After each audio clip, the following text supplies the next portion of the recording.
Welcome, friends of the Greasy Shop Rag. Today we're going to take a look at a Husqvarna 372 chainsaw. The customer complaint is that it leaks fuel.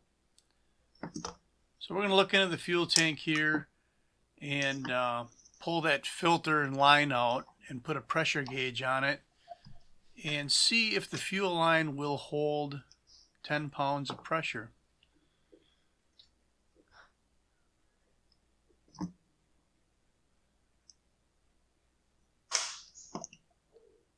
We'll pump it up to 10 and watch the needle. That needle's holding steady. So our fuel leak isn't because there's a hole in the fuel line. And it's also not because there's a leak in the carburetor. You know, sometimes the pump cover on the carburetor can be loose and fuel will leak past the gasket. Now, something I like to do on all my repairs is look into the cylinder. I have been burned in the past by doing a full repair on something and then later discovering that it has a scored cylinder. If I would have known that before I started the repair, I never would have done the repair. So, it's kind of like my little insurance policy. Cylinder's clean, then I pretty much figure I can get the saw back to the customer. Let's take this air filter off and take another look at the lines up here. Looks like there's a newer vent line in here.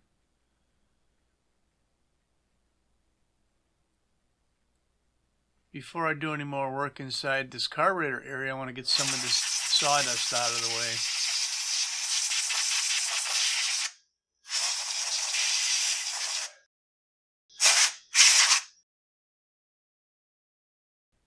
So what are we finding?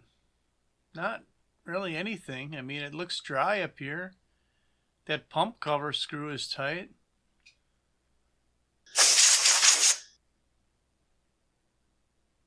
How about where the fuel line passes out of the fuel tank and up toward the carburetor?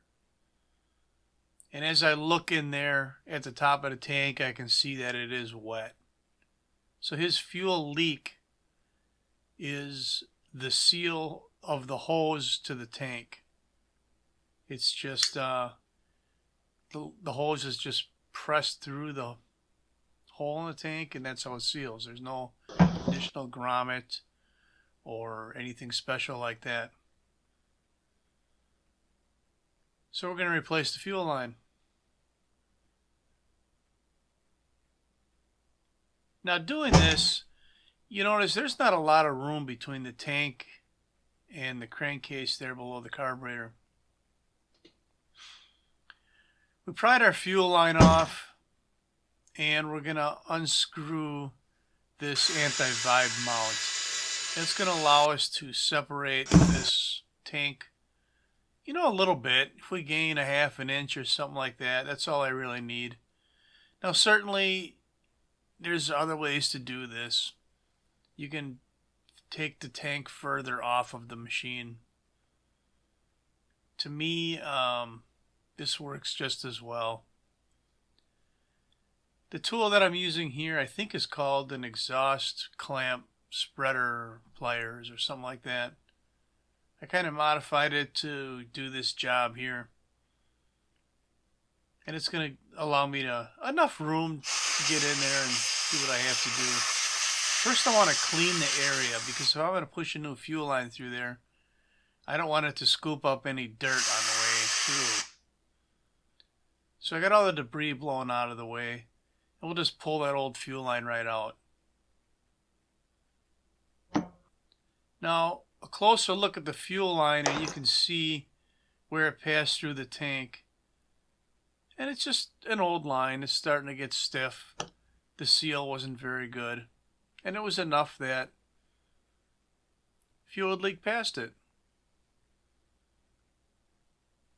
So the first thing I want to do is push the line from the top of the tank down into the tank. You can certainly do it the other way, from the inside up and out. I don't think that it's any easier. once you see the end of the line, and remember this is a factory provided fuel line, so there's already a taper cut on the end of it. If you're using some other bulk hose, cut a taper on the end of that line so it'll easily push through the hole, and there's something you can grab onto right away like this and pull it through. If that line was flush cut, you wouldn't be able to push it through like that.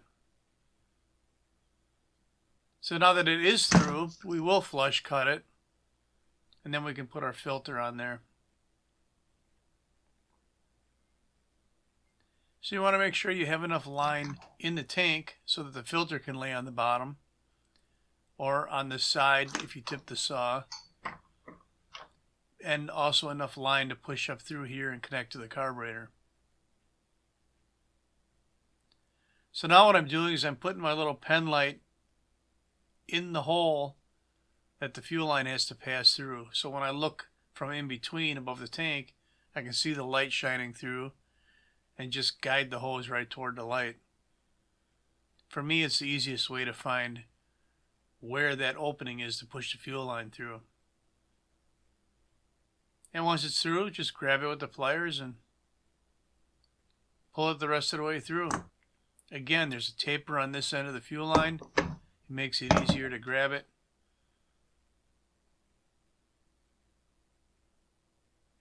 Once I've got the line, balanced between how much I want in the tank and how much I need by the carburetor, I can flush cut this line and push it onto the carb.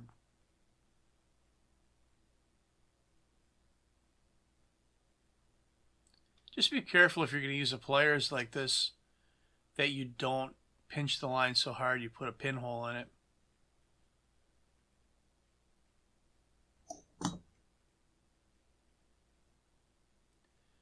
Okay, it's going to go back together. We already know that the saw runs. We know that the fuel line wasn't the issue as far as integrity pressure-wise. And we know that the carburetor didn't leak.